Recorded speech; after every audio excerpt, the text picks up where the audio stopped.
Here's everything I learned whilst drawing the Sacral Chakra Mandala. Alright then, Sacral Chakra. I know I share a lot of knowledge on here, but I wouldn't consider myself a teacher. I wouldn't consider myself a student either. I'm like a detective, because I don't have a mentor. I don't really follow anyone in the sacred geometry world. I don't read a lot of books on the subject. I just like investigating this stuff on my own. But sometimes it's interesting to know. You see, here's the thing with sacred geometry, right? Sacred geometry it's been around before us, before humans. It was around way before us, you know? When you think about it, right, sacred geometry is everything. Everything is made of geometry, right? If you crack 7 eggs into a cup, I'm using this as an example because it happened to me the other day. If you crack 7 eggs into a cup, they will naturally put themselves into the shape of the seed of life, or the shape of the egg of life. It's more like, maybe that's why it's called the egg of life, because somebody cracked 7 eggs into a cup and noticed. They're like, whoa, look at this, perfectly arranged. Because you'll get one that just sits in the center, and then the other 6 will sit in a perfect hexagon around them, and it just does that naturally, right? That's what sacred geometry is. It's nature's order of the universe. So that's the way that I like to approach it. It's not a human thing. It's not something that anybody made up, and nobody can tell me anything that I can't just discover on my own. So that's what I'm doing, is just trying to discover everything by myself. But you reach certain points where you want to know the meaning of a symbol, right? Yeah, I can make this symbol using sacred geometry, but what does it mean to certain people in different cultures? What significance do they attach to this symbol that was created using sacred geometry? And so for that, I have to research it, right? But I never really know where to look to find this stuff, because I don't really spend that much time in that world looking for sacred geometry information. Like, I get all the information I want from my compass. So I set out to find what the sacral chakra means. This is mostly from a book that I bought called, I think it was just called Chakras. It's a short book, but it tells you all about the chakras. To be honest, you can probably find all of this stuff on the internet just by googling it. But so that's where I got all my information from, was from this book called Chakras, and from Wikipedia, basically. Here's what I found out, right? The qualities of the symbol are, it's orange. All the chakras have colors of the spectrum, right? So you've got the root chakra is red, sacral chakra is orange.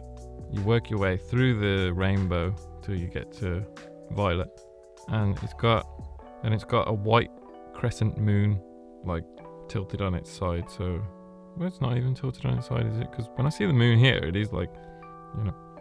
So it's orange and white are the main colors, and the seed mantra in the middle, the Sanskrit syllable, is also white, and that is the seed mantra is Vam.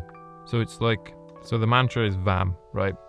It's like like Om, right? Everybody knows Om, and when you meditate, and you'll be like Om, right?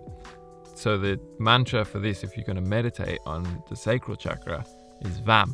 So you'll be like Vam, right?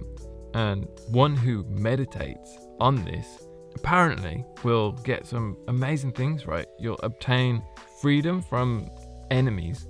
So basically, it's like hate away spray. Any haters that you've got, they'll just bugger off, right? Total freedom from the enemies. You'll also get eloquence and clarity. You'll lose the fear of water. Okay, I mean, I've never really understood the fear of water anyway, but you know, happens to a lot of people. So meditate on the sacral chakra, you'll lose that fear. You'll have awareness of astral entities. This is what I got off Wikipedia. Awareness of astral entities. What does that really mean? I'm not sure about that. Awareness of astral entities. That's like spirits? The astral plane. Maybe that's like spirits. It's like when you do ayahuasca and you can see spirits and communicate with spirits, maybe that meditating on the sacral chakra is the same. You open up your chakra and you can communicate with the spirits, or just be aware of them, like, because that's something that I've noticed when I do ayahuasca, is like I can feel spirits around me, but I can't communicate with them. I just know they're there. Okay, that's what I'm going to take from that. Awareness of astral entities is just awareness of spirits. Correct me if I'm wrong. And this is the best one. You'll have the ability to taste anything you desire. You just think about it and you can taste it. I'm going to try this. I'm going to get on it, right? I'm going to start meditating. Vam all the time, right? So that's what I've learned about the reason that it looks the way it looks. I never mentioned that it's got 6 petals, have I? 6 petals, that's quite interesting, because for me that's like the ultimate. I'm not super into like the numbers side of sacred geometry and the mathematics. Like, obviously I know that they go hand in hand, but I spend so much time looking at the art of sacred geometry that I just don't spend enough time looking at the maths, and I've never really been that good or that interested in just the numbers side of things. But I do feel that 6 is just a very important number in sacred geometry. So for this to have 6 petals, I never found out the significance of the number of petals, but for this one to have 6, it's quite interesting. You look at the seed of life, this symbol is made from the seed of life, as a lot of symbols are. The seed of life is made up of 6 petals. So it's like it's the ultimate symbol of sacred geometry, isn't it? There's a reason why it's called the seed. You know, it really does just, it births so many different things from it. So after I found out about the symbolism of the sacral chakra, how it's made, what it looks like, I started to investigate its effect on the body. Because what the chakras are they are parts of your subtle body. So they're parts of your energy. They're part of the energy that flows around your body. And each chakra is a key point of the energy system. And they'll influence your mental, emotional, physical well-being. When the chakras are open, the energy is flowing nicely. So you've got 7 chakras going up along your spine, from the base of the spine to like above the spine, and they're like a network. So the energy has to pass through each chakra. They're kind of like the organs of your energy. So if you like imagine you eat something, right, and then it has to pass through different organs as it works through your body. And chakras are the same way, but with energy. So if you've got a problem with one, it's going to affect another, and the energy won't flow as smoothly as you would like it to. And you want to make sure that all of your chakras are open, is how they say it. You know, you either have an open or a closed chakra. And if it's open, that means that energy is flowing nicely through it and you'll feel good. But if you've got a closed chakra, then you're probably going to feel weak, and it'll affect different parts of your emotion and your physical body. So you want them all to be open so that your energy flows. So if you just, like being really stressed is really bad for your chakras. So you just want to try and stay really chilled. And you can get really depressed from having blocked chakras. So you just want to do everything you can to make sure that your chakras are not blocked.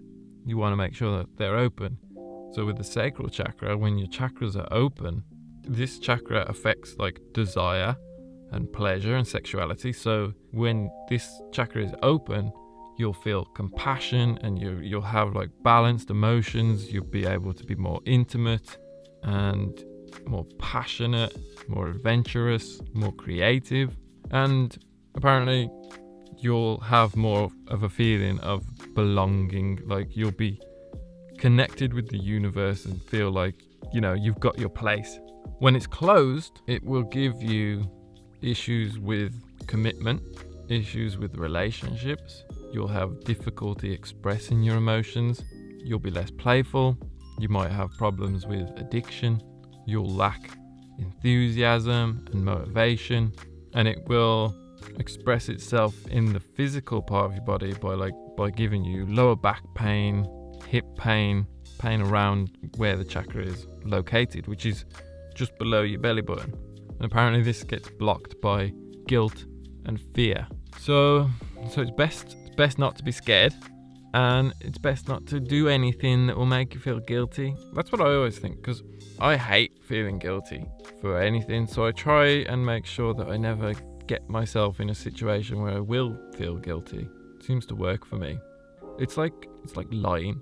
You know, like if you lie about something, you feel terrible about it. It just wasn't worth lying about in the first place, because you just feel this guilt because you lied. Don't lie about anything and you'll feel much better. And it also affects your liver, your kidneys, your spleen, and your immune system. I'm not sure in what way, but you want to make sure that it's open so that you got healthy organs, right? So that's quite interesting, isn't it? That's pretty much all I learned about the sacral chakra. Oh, one more thing is, so if you do have a closed chakra, you're going to want to open it, obviously. So you can open it by just having a better diet. Better diet equals more energy, more power for the chakras to function properly. So you'll just feel better about yourself. You know, if you want your body to run the best way it can, then you want to put the best fuel in it, right? So improve your diet and the chakras will open a bit. And also I've learned that certain crystals can help. They're typically the crystals that are the same color as the chakra. If you've got clean crystals, citrine, gold topaz, amber, moonstone, by wearing these crystals, keeping them close to your body, it can help rebalance this chakra. So if you know that this chakra is off, you can fix it with crystals. This is something that I really believe in, the power of crystals as well. Like, I know that it sounds like a super hippie thing, but I've felt it. Crystals do have vibrations, you know. Of course they have energy. You know, like when you look at like quartz, you can't deny it. You know, you look at quartz. Quartz has the power. It has power, right? It can power things. Powers most watches, right? So many electronic devices have quartz in them, powering them, because it has a vibration, right? It has an energy. So crystals work, man. They have power. Yeah, I guess. So I guess that's it. I guess that's everything I learned about the sacral chakra while I was discovering the sacred geometry of it. Pretty interesting stuff. It's nice to have more of an understanding of the chakras. Alright, cool. Yeah, that's about it. Hope you like this piece that I made. I'm working on all the chakras right now. And what I'm doing is I'm just trying to figure out the sacred geometry behind them all. Like, how did they draw them back in the day? Because back in the day, when these chakras were created, which, I can't remember the date, but it's definitely thousands of years old. So they definitely didn't have protractors back then, right? They were using a compass and a straight edge to create these things. And so I'm setting out to find out how all these ancient symbols were made by ancient civilizations. And I'm trying to make some nice art along the way. So yeah, I hope you'll join me for the next chakra. Hope you enjoyed watching me create this. Pretty happy with it. I did all the colour on Photoshop, that's why there's no video of it, because I would like to paint it, but I don't have any paints with me here in Peru at the moment.